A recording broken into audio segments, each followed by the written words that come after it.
पहले वो मजबूती तो लाए। आप देखिए ना, आम आदमी पार्टी ने या अखिलेश यादव लगातार यही कह रहे थे 10 सीटों के उपचुनाव में कि आप कैंडिडेट बताइए, मैं टिकट दे दूंगा, जिताओ कैंडिडेट बताइए। आपसे बार्गेन करने वाला अब ये कहता है कि आप कैंडिडेट का नाम बताइए। प्रायोजक हैं cancer healer centre, a new beginning. तो कांग्रेस को कहां से रिवैम्प करने की जरूरत है उत्तर प्रदेश में? महेंद्र जी, अच्छा आप कुछ कहना चाह रहे हैं? बस एक जी बात कहना चाहता हूं कि देखिए, कांग्रेस ने 2009 में इसी उत्तर प्रदेश से 22 सीटें जीती थी।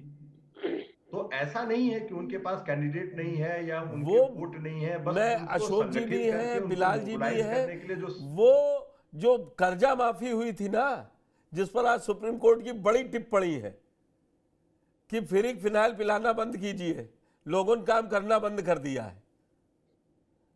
आज सुप्रीम कोर्ट ने नहीं, देखिए यही इसी वो तो भाषा, सभी दलों में होड़ लगी हुई है। नहीं नहीं, तो वो तो हम सभी दलों में शुरुआत तो वहीं से गिनी जाएगी ना, फ्री का अनाज, हाँ, फ्री कह का सकते हैं, आप सब। कह सकते हैं। जी जी बिलाल जी। सॉरी, जी नहीं जी। नहीं नहीं, आपकी बात पूरा पूरा। जी नहीं तो पुष्कर जी, आप मुझे सवाल तो रखिए ना। आप सवाल मैं कह रहा हूं, पूरा एक कांग्रेस पॉइंट को टू पॉइंट रिवैम्प रहता करने हो। के लिए कहां से शुरुआत हो? अब ये तो कांग्रेस सीधे अपने लिए कांग्रेस ही कहां से? बताएंगे कि वो अपना रिवाइवल कहाँ से करना चाहते हैं। जी और ये तो कांग्रेस के ये तो नहीं, कांग्रेस ही आप एज ए बताएंगे पत्रकार अपना क्या देखते हैं? आपने 30 साल पत्रकारिता हाँ की, हाँ कांग्रेस कवर की है। हाँ, अब मैं बता रहा हूँ। देखिए, मुझे तो फिलहाल कांग्रेस के अंदर काफी कंफ्यूजन नजर आता है। कांग्रेस के अंदर काफी भ्रम की स्थिति नजर आती है। अभी थोड़ी देर पहले आप ये कह रहे थे कि कांग्रेस ये सोचती है कि दलित और अल्पसंख्यक उसका वोट था, वो उससे छिन गया, वो क्षेत्रीय पार्टी के पास चला गया, और इसलिए हमें उस वोट बैंक हमें वापस मिल जाए तो हम मजबूत हो जाए। अब मैं ये पूछना चाह रहा हूँ आप ही से सवाल कि अगर ऐसा कांग्रेस सोचती है तो फिर भारतीय जनता पार्टी के पास कहाँ से चला गया वोट बैंक? वो वोट, भारतीय जनता पार्टी का वोट बैंक किसका वोट बैंक था? तो देखिए, बहुत सारे सवाल खड़े किए जा सकते हैं। सवाल यह है कि कांग्रेस कैसे मजबूत करेगी? अब 25-30 साल तो हो गए कांग्रेस को, अभी तक मजबूती नहीं हो रही। कभी उसका संगठन मजबूत नहीं होता, कभी उसका संगठन खड़ा नहीं होता, और कभी हमें हमें क्षेत्रीय दलों अकेले चलने की भूमिका होती है, कभी वो पार्टनर तलाशते हैं। तो सवाल, बुनियादी सवाल वहीं खड़ा है कि अगर आप अकेले चलने की राजनीति करना चाह रहे हैं या गठबंधन की राजनीति करना चाह रहे हैं, पहले उसमें स्पष्टता लाइए। यही सवाल खड़े हैं आज देश के अंदर। यही सवाल मैं नहीं खड़ा कर रहा, कांग्रेस के लीडर खड़ा कर रहे हैं। चलिए, मैं खड़ा कर देता तो आप मेरे से फौरन सवाल कर देते पुष्कर जी के, सब आप बिलाल जी ऐसा क्यों कह रहे हैं? अरे ये तो कांग्रेस के नेता कह रहे हैं कि भाई अपनी नीति में स्पष्टता लाइए कि आप चाहते क्या है देश के अंदर। आप गठबंधन की राजनीति चाहते हैं, क्षेत्रीय दलों के साथ चलना चाहते हैं, अकेले चलो की राजनीति चलना चाहते हैं, और अगर मान लीजिए कि आप अब अकेले चलो की राजनीति पे चलना चाहते हैं, जिस तरह के आरोप लग रहे हैं कांग्रेस पे, ये आरोप कांग्रेस के नेता लगा रहे हैं, तो फिर अकेले चलो की राजनीति का आपके पास क्या रोड मैप है? क्या अकेले चलो की राजनीति का अर्थ यह है कि साहब अकेले लड़ जाएं और फिर हासिल कुछ ना हो, ना आपका वोट बैंक बढ़ता? दिल्ली के अंदर आपका 6.3 से 4.3 से 6.3 हो गया, तो आपने क्या हासिल कर लिया? तो सवाल यह है कि अगर आप एकले चलो की ही राजनीति करना चाहते हैं, तो क्या आपके पास बुनियादी क्षेत्रीय नेता है? आपके पास अकेले चलो की राजनीति करने के पास क्या आपके पास संगठन है? 25-25, 30-30 साल से आपके पास संगठन ही नहीं बन पा रहा, और जब आप चुनाव हार जाते हैं, कभी इस पे इल्जाम लगा देते हैं, कभी उस पे इल्जाम लगा देते हैं, कभी हमें इसने मिलके हरवा दिया, कभी उसने मिलके हरवा दिया, कभी आप कहते हैं हम बसपा से संगठन तालमेल कर लें, कभी कहते हैं सपा से तालमेल कर लें। भाई, अपनी नीति के अंदर वोट बैंक किसी का नहीं होता पुष्कर जी। वोट बैंक विचारधारा से जुड़ा होता है, वोट बैंक नीति से जुड़ा होता है, वोट बैंक आपकी दृष्टि से जुड़ा होता है, वोट बैंक पारदर्शिता से जुड़ा होता है, वोट बैंक क्षेत्रीय छत्रपों से जुड़ा होता है, वोट बैंक नेताओं से जुड़ा होता है, वोट बैंक पॉलिटिकल पार्टी के लीडरशिप की कॉल से जुड़ा होता है, वोट बैंक पॉलिटिकल पार्टी के अस्तित्व से या उसकी उसकी जो स्टाइल ऑफ पॉलिटिक्स है उससे जुड़ा होता है। तो पहले ये तय हो जाए। ये तो बहुत दूर का मसला है कि कांग्रेस 2027 में किससे गठबंधन करेगी। अगर आप कह रहे हैं बसपा से करेगी, मान लीजिए, तो बसपा खुद एक निरंतर एक फॉलिंग ट्रैक पर है। उसके समानांतर अगर आप देखें तो चंद्रशेखर रावण खड़े हो रहे हैं। हाँ, अखिलेश यादव मजबूत है, ये बात आपकी मैं स्वीकार करता हूँ। ये बात भी आपसे स्वीकार करता हूँ, लेकिन ये परसेप्शन है कि साहब मुसलमान कांग्रेस की वजह से सपा को मिल गया। देखिए, मुसलमान ना तो किसी को सपा की वजह से मिलता, ना जी मुसलमान किसी को जी भाजपा की वजह से मिलता, ना मुसलमान किसी को बसपा की वजह से मिलता। हर हर वोट बैंक अपनी वैचारिक दृष्टिकोण से वोट करता है, और उन परिस्थितियों में जो उसको सही लगता है उसके अकॉर्डिंग वो वोट करता है। तो कुल मिलाकर अभी ये कहना बहुत जल्दबाजी होगा, ठीक। लेकिन ये मैं आपको बता रहा हूँ कि कांग्रेस अगर अकेला चलना चाहती है या गठबंधन के साथ चलना चाहती है, पहले उसे अपने अकेले चल के वैचारिक 22 में देख लिया दृष्टिकोण में ना, स्पष्टता दो दो सीटें स्पष्टता जीती। लाना जरूरी है।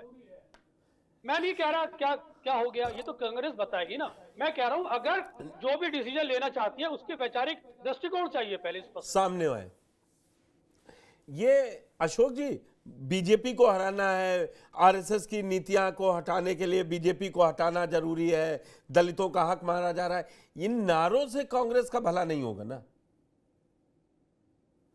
जो बिलाल जी ने बात कही या महेंद्र जी ने भी वही बात कही थी कि आपको क्लैरिटी अपनी देनी पड़ेगी, आपकी विचारधारा क्या है।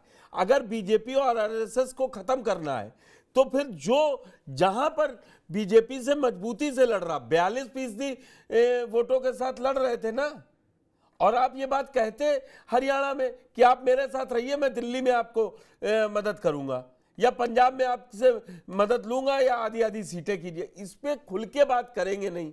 आप मंच साझा करेंगे 2024 लोकसभा में अरविंद केजरीवाल की पत्नी सुनीता केजरीवाल के साथ, और वही बात आप नवंबर में कहेंगे आके कि दिसंबर में कि इन्होंने ना पेरिस बनाया, रोड खराब है, सब खराब है, तो जनता आप पे कैसे विश्वास करेगी। और कांग्रेस वो पार्टी है जिसने देश के हर राज्य में राज किया है, और आज हालात ये हैं। आपकी जी बात सही है कि कांग्रेस ने देश के हर राज्य में काम किया है, पर हमें ये समझना है उत्तर प्रदेश के संदर्भ में कांग्रेस के दोनों हाथों में लड्डू है, और कांग्रेस कुछ लूज करने वाली नहीं है उत्तर प्रदेश में। वो आज इस हालात में है उत्तर प्रदेश में, उसके पास क्या है खोने को। इसलिए मुझे लगता है कि कांग्रेस को बहुत स्पष्ट होना चाहिए, और मैं समझता हूं कांग्रेस समाजवादी पार्टी के साथ लड़े, कांग्रेस बिना समाजवादी पार्टी के साथ लड़े, कांग्रेस बहुजन समाज पार्टी के साथ लड़े, बिना बहुजन समाज पार्टी के साथ लड़े, कांग्रेस दोनों में से किसी दोनों के साथ मिलकर लड़े या दोनों के बिना चुनाव लड़े। कांग्रेस उत्तर प्रदेश में अपने कदम आगे बढ़ चुके हैं। उसके मुझे जो जमीन पर हमको समझ में आ रहा है उत्तर प्रदेश में कांग्रेस को आज की तारीख में समाजवादी पार्टी और भारतीय जनता बहुजन समाज पार्टी को तो छोड़ दीजिए, भारतीय जनता पार्टी भी आज की तारीख में कांग्रेस को उत्तर प्रदेश में नजरअंदाज नहीं कर सकती। ये ताकत उसको मिली है, और ये ताकत इस वजह से नहीं मिली कि कांग्रेस बहुत बड़ा काम कर रही है, वो ताकत इस वजह से मिली है क्योंकि जिन लोगों से जनता उम्मीद कर रही थी वो लोग डिलीवर करने में नाकामयाब रहे, चाहे वो बहुजन समाज पार्टी हो, चाहे वो समाजवादी पार्टी हो। लोगों की उम्मीदें वो पूरी नहीं कर पा रहे। उनको लग रहा है कि अगर भारतीय जनता पार्टी का मुकाबला कोई कर सकता है तो वो कांग्रेस कर सकती है। ये एक बड़ी बात जो है लोगों में, मैं तो पूरा देश देखता हूं धीरे धीरे करके लोगों में ये बात घर करती जा रही है। हालांकि ये बात सही है कि आज की तारीख में कांग्रेस के पास जो ढांचा है, कांग्रेस के पास जैसी लीडरशिप है, कांग्रेस की जो रणनीति है वो एकदम फ्लॉप शो है। कांग्रेस उस स्थिति से, कांग्रेस के लीडर ये सोचते हैं कि वो बाय डिफॉल्ट आएंगे, और मुझे लगता है कि बाय डिफॉल्ट कोई political party Bharatiya Janata party के सामने जीत नहीं सकती। उसको भारतीय जनता पार्टी के बरक्स एक बड़ा सपना रखना पड़ेगा, उसको एक बड़ी उम्मीद देनी पड़ेगी। तो क्या भारतीय जनता पार्टी, जो कांग्रेस के लीडर हैं, वो भारतीय जनता पार्टी के खिलाफ कोई जनता को उम्मीद दे सकते हैं? अगर वो उम्मीद देंगे तो जनता उनके साथ जुड़ेगी, अगर वो उम्मीद नहीं देंगे तो वो अखिलेश के पास भी जाएंगे, वो बहुजन समाज पार्टी के पास जाएंगे, और अल्टीमेटली बेनिफिशियरी तो भारतीय जनता पार्टी होगी। तो हमें ये समझना है। इसलिए मुझे लगता है आज भारत की राजनीति बहुत ही जनता तो ऊब चुकी है। ये जो चल रहा है पूरे उत्तर प्रदेश में चल रहा है, पूरे देश में जनता तो ऊब चुकी है। हमने दिल्ली में भी देखा, दिल्ली में जो चुनाव अभी रिसेंटली चुनाव हुए, बात सही कह रहे थे कि केवल 2% वोट बढ़ा, लेकिन हमें यह समझना है कि ये 2% वोट किसका बढ़ रहा है कांग्रेस की तरफ, और जिनका बढ़ रहा है क्या वो देश की राजनीति को दिशा देने वाले तबके हैं या वो ऐसी कोई लोग हैं।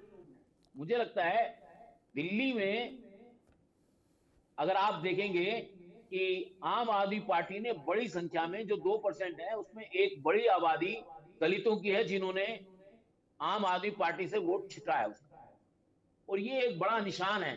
लेकिन क्या कांग्रेस इसका फायदा उठाना चाहती है, या जो आप पुष्कर जी आप कह रहे हैं कि बहुजन समाज पार्टी के साथ उनका अलायंस हो जाए, आप तो उसी लाइन से आ रहे हैं जहां तक मैं समझता हूं।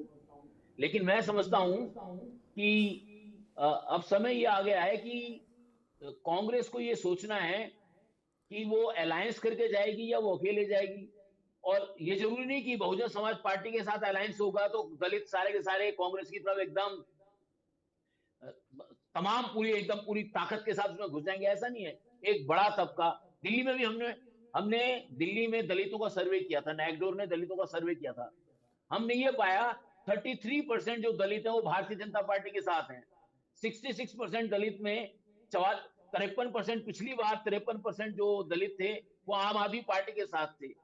इस बार केवल 44% दलित आम आदमी पार्टी के साथ थे। तो दलितों के बारे में बहुत सारे लोग हैं ना सोचते हैं कि वो राजाओं की सामंती मानसिकता से सोचते हैं, अरे दलित का क्या, दलित तो हमारे पास ही आएंगे।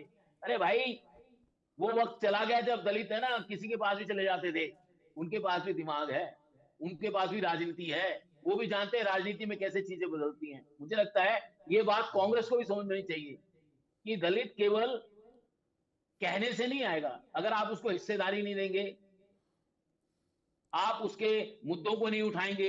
अभी बजट का सेशन चल रहा है, देखते हैं बजट के सेशन में, मुझे लगता है कि आप अभी तक जो बजट में जो सारे भाषण हुए हैं उन भाषणों में दलितों की बात कहीं सुनी नहीं गई है, किसी ने कही नहीं है अभी तक। तो ये जो सारे के सारे सवाल हैं कि सत्ता पर, शासन पर, प्रशासन पर, संसाधन पर, जमीन पर, उद्योग में, प्रायोजक हैं cancer healer centre, a new beginning.